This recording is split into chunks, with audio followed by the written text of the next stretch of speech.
Hello, everybody, and welcome back to this week's episode of the BeDifferential Podcast. I'm your host, Ava Gregory, and this week we are joined by Lyn St. James, the co-founder of Women in Motorsports North America and professional racing driver.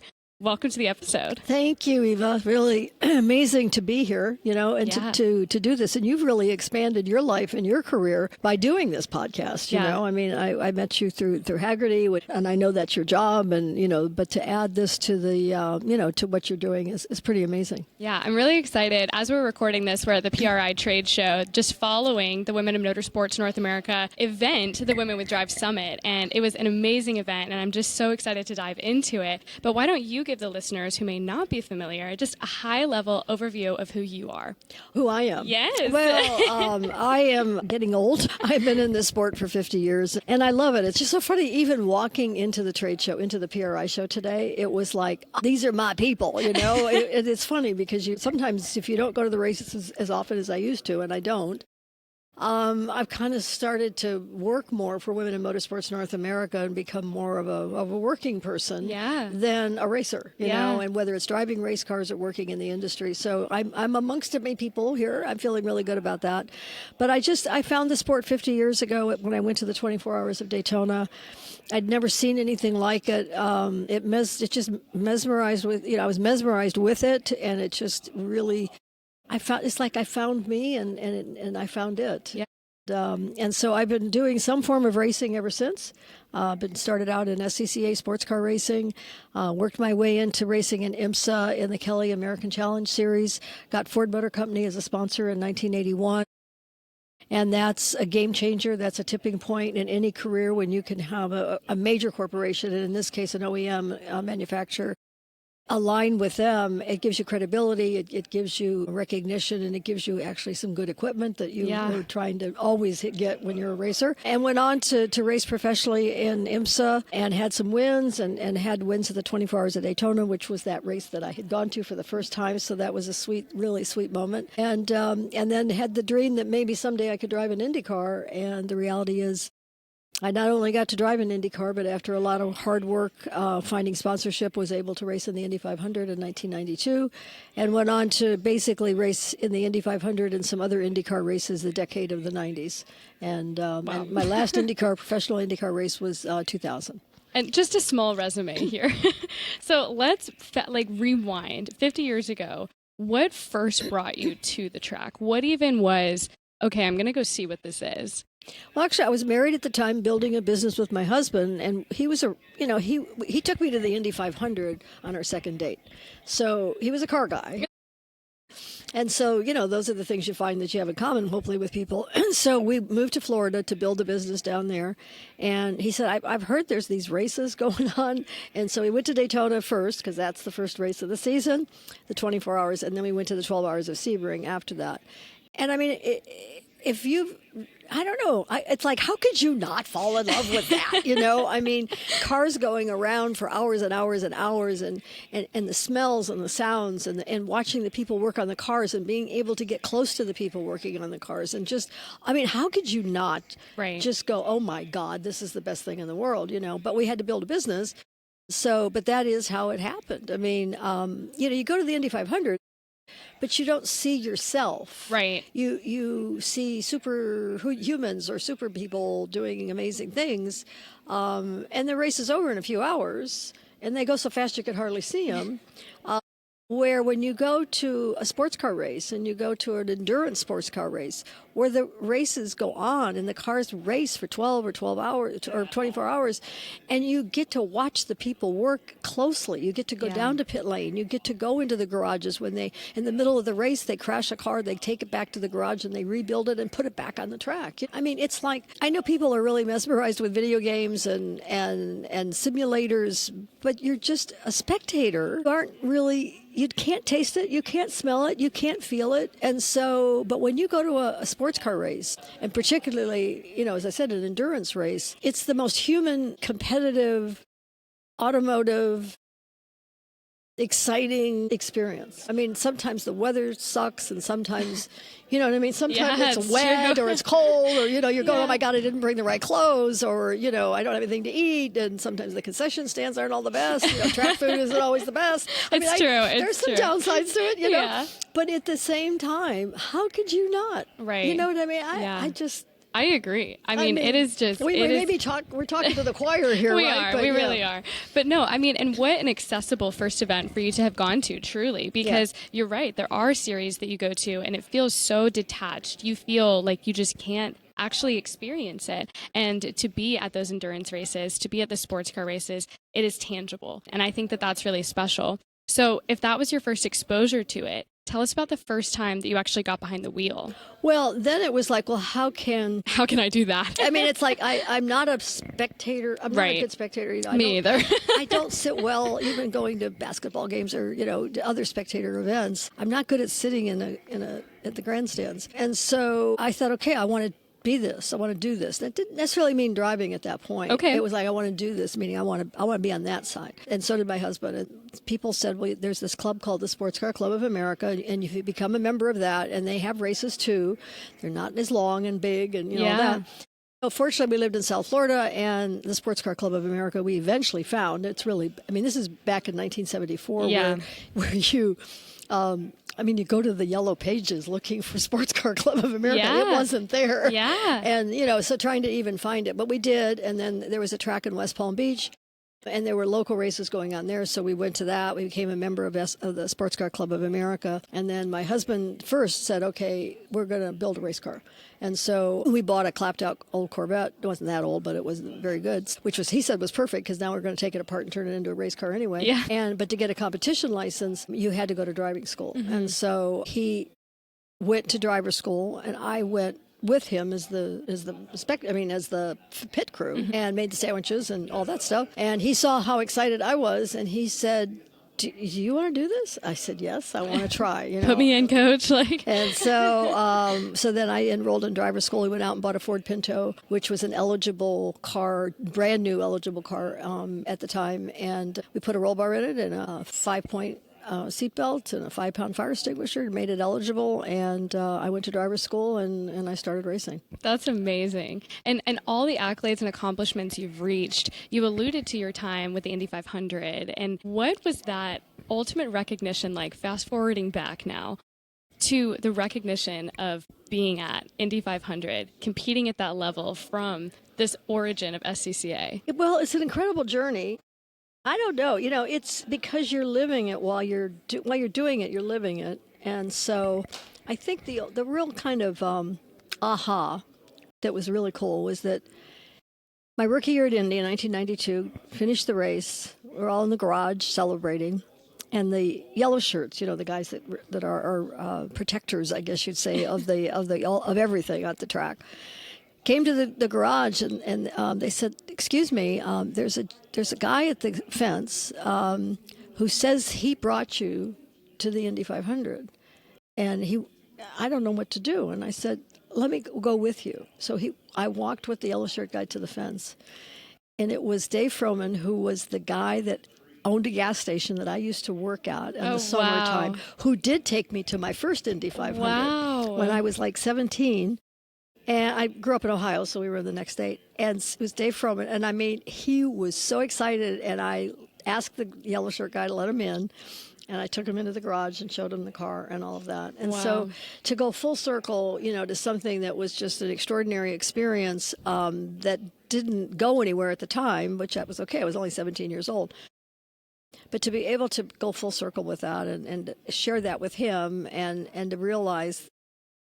Do you realize what the message, in a way, telling this story sends is that if you remember and care about people that do things for you, wherever that may take you, if you have the opportunity to say thank you or to engage them and bring them back into what you just did, then that is a very special moment, not just for that person, but also for me, because I think sometimes we don't We don't reach out to people. We don't really try to help somebody. Or if we do, we think, oh, well, that didn't mean anything. Sure. And so you just never know. And so, and on the reverse side, if somebody has ever done something for you that was meaningful and that led you to something in your future, take the moment and see if you. I mean, I didn't reach out to him. He fortunately showed up. But But it was a cool moment. Yeah, that sounds so fulfilling just in that moment. So throughout this journey, I mean, you're obviously a competitive person, and you were driving as a woman driver during a time when there were not a lot of women driving.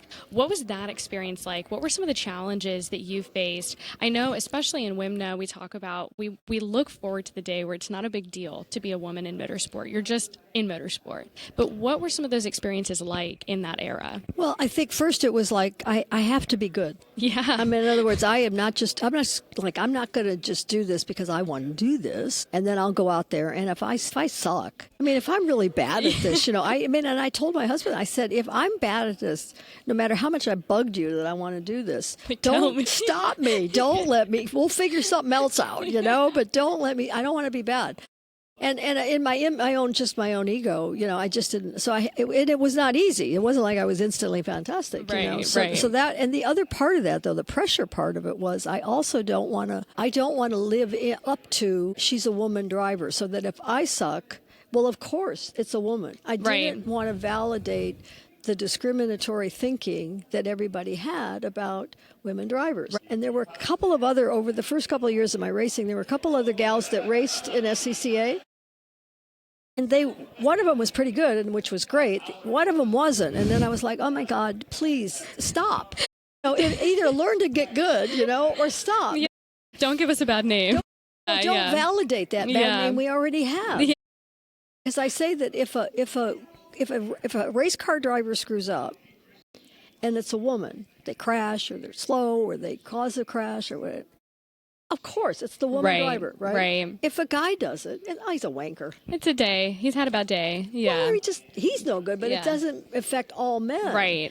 But there's every woman, and it's still too prevalent yet today. Every woman not only represents their own individual skill, but they represent the entire female population. Yeah. I mean, in a spectator or an observer's eyes, so your success in business, my success in racing, WMNA, the success of women in motorsports North America, we're carrying all women on our shoulders. Right. I mean, Caitlin Clark is not just carrying basketball on her shoulders right now, women's basketball. She's carrying all women's sports, all women athletes, and in some cases, all women. The perception. And it's just unfortunate but we have that. It took me a long time to kind of own this, because once you do, I think it adds for me, it adds energy to the desire to do well, because it isn't like, it's just, it's all about me and I just want to be good. Right. I want to be great. It's about, I want to be good and I want to be great. I want to win. But I realize that it isn't just, the result of that isn't just going to be the impact that people think I'm great. They're going to affect the fact that, well, gee, women can do this. So anyway, I think that's a responsibility we all carry. Well, how do you manage that? Because that's been something you've been carrying for decades, Lyn. I mean, what does that look like? Is it literally just enough motivation to keep you going, or how do you navigate that pressure and stress? It takes practice, because in the beginning I didn't feel that way. I really didn't. In fact, not only did I not feel that way, I used to debate people about that. I swear to God, I would say, I'm just me. Yeah, I am not representing all women. I did that even to the level of the Indy 500. I remember I would talk about that there were women, because I obviously had learned that there were some young girls that were racing go-karts, and so I was hoping that they would eventually reach a level of success.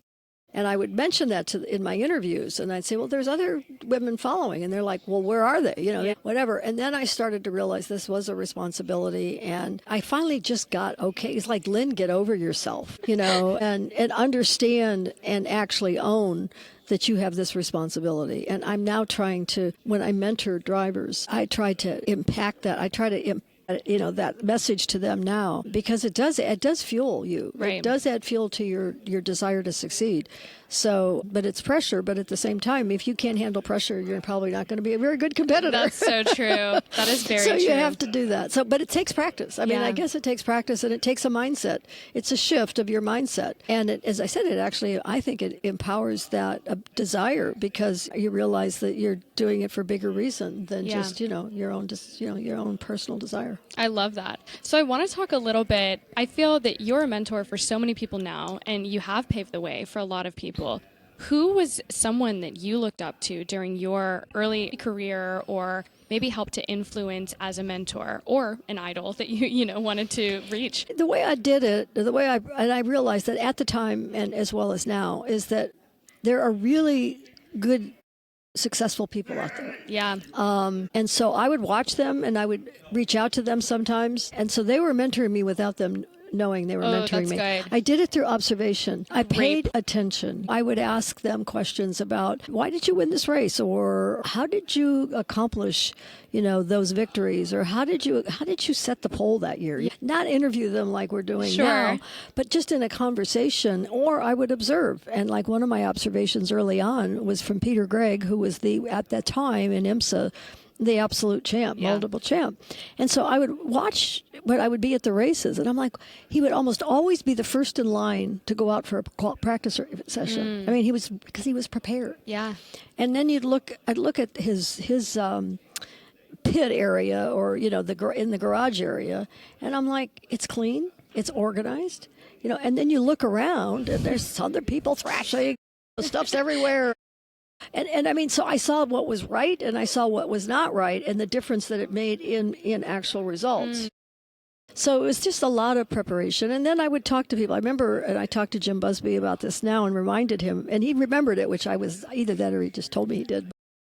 I was like, Jim Busby was a very successful IMSA professional driver, factory driver, and I ran into him once at Pocono and on pit lane, and I said, Jim, hi, I'm Lyn St. James. Oh yeah, I know who you are. And he was like, yeah, I know who you are. I mean, it wasn't like, oh, hi, Lyn. I know who you are. There's a precedent. Yeah. And I said, if you got just a couple minutes that we could just walk up in pit lane, I've got some questions. He said, okay, sure. So I said, I want you to look at every car that we see on pit lane and tell me what you see, by what you see, why that car is likely to be successful or not. Sure. I want to know, how do we look at a race car and identify certain things that should make that car successful or not. And so he talked about weight distribution. He talked about the placement of where the driver actually sat in the car. He talked about center of gravity. He talked about the placement of the engine. I learned so much just on that 10-minute walk up pit lane. And so I looked at somebody like that. That was a mentor. That was somebody that I got, golden pieces of knowledge by asking. I think you brought up some great points there. That one, a mentor doesn't have to be like a designated, you meet once a month. It's truly observing. You've allowed yourself to be a sponge and absorb, and then you ask the questions. Yes. You didn't just wait for people to give you advice. Exactly. And I think that that's really important, especially I get a lot of those questions now from younger generations and people starting college of, well, I don't know what to ask, but just start asking. But observe first and try to be specific about what you ask. Sure. I think that if you don't know what to ask, then you can't be a good mentor, because you don't know how to answer it. You just say good luck or work hard, make good contacts. I mean, I don't know. You have, if you've thought it through enough. I never asked Peter Gregg, why are you successful? Yeah. I observed him. Yeah. Because he wasn't an easy guy to approach. Actually, I did once. I asked him once. I said, "How do you get sponsors?" Yeah. And you know what his response was? I always fly first class, because you're more than likely to meet successful people in first class. But I mean, I did ask him that once. But I just think in most cases, and in my being on the other side now, if somebody just comes up and says, can I talk to you about something? I'm trying to figure out what to do in my career. I mean, like, be so tough. specific. Yeah. I need information to be able to respond. But I mean, mentoring for me has been more what I'm going to call in nuggets. Yeah. You know what I mean? Where, except on occasion, I've had to build a relationship. I have built a relationship with a number of young drivers and other, not just drivers. but it's a commitment on both ends. Yeah, absolutely. And if I don't see progress or I don't see appreciation, well, appreciation is the right word because everybody always acts like they appreciate it. But if I don't see the results or the change, if I'm going to give somebody advice and I don't see the impact where my advice was either taken or maybe made a difference in their lives, Sure. then I step back. Sure. I think that's really, really a good takeaway. So you mentioned just a minute ago of that 10-minute walk that you learned a lot. Let's talk about the evolution of cars that you raced because, I mean, it's been, for a 50-year tenure in racing, you've seen a lot of change, you've seen a lot of evolution, you've raced a lot of different types of cars. What have been some of the biggest improvements and maybe challenges that you had to deal with in that evolution?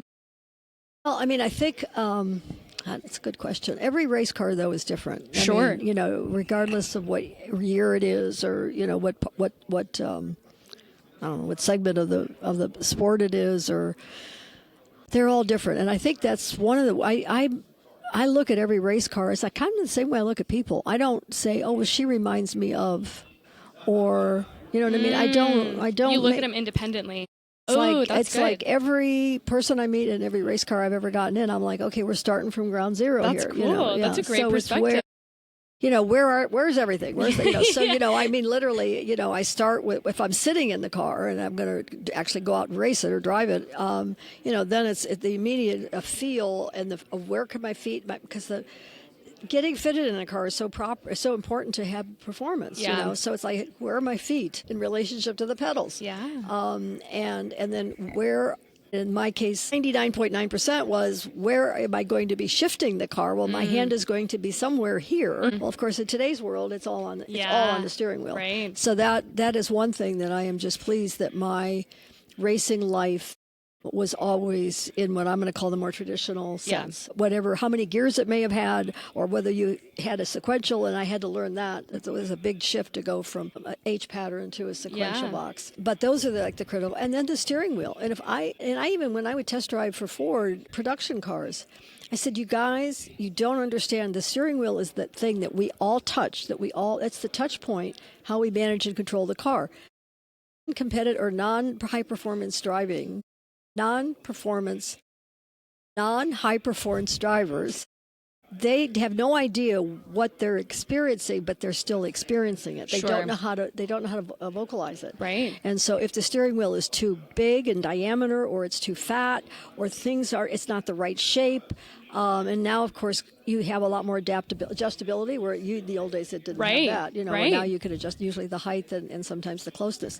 But that alone is, like, to me, one of the most important things. And women tend to have smaller hands. Totally. And so the actual rim width and diameter and all that. So, I have this whole conversation that I have with these engineers, and they're like, oh, my God, And then the seat.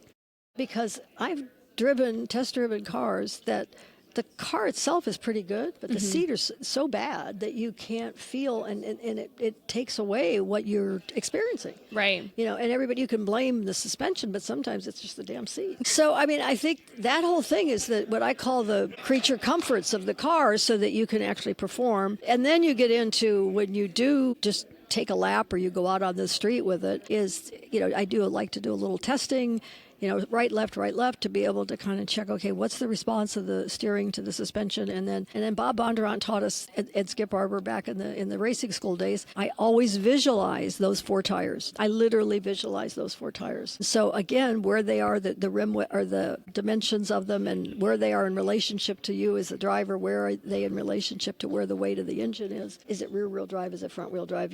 So, but it's all about your relationship with the steering wheel, the seat that was going to give you the feel, and those 4 tires.